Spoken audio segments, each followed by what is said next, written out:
Assalamualaikum warahmatullahi ta'ala wabarakatuh. Sa muling pagsapit ng banal na buwan ng Ramadan, kaisa ang buong MSSD sa pagbati ng isang mapayapa at makabuluhang pag-aayuno sa buong Bangsamoro. Ang Ramadan ay hindi lamang tungkol sa hindi pagkain o pag-inom. Ito ay panahon para magnilay-nilay at magpakita ng malasakit sa kapwa. Sa bawat oras ng ating pag-aayuno, mas nararamdaman natin ang hirap na dinaranas ng ating mga kababayan, ang mga ulila, ang mga nasa malalayong isla, at ang mga pamilyang hirap sa araw-araw.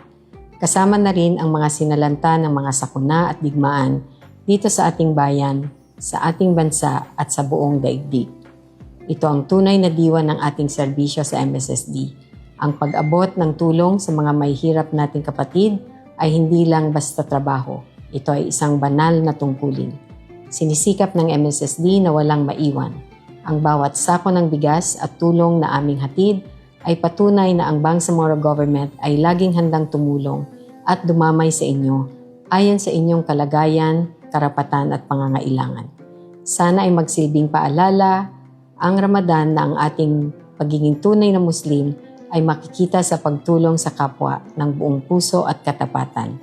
Muli, isang mapagpalang Ramadan sa inyong lahat. May Allah subhanahu wa ta'ala accept our sacrifices, prayers, and deeds of charity. Ramadan Mubarak.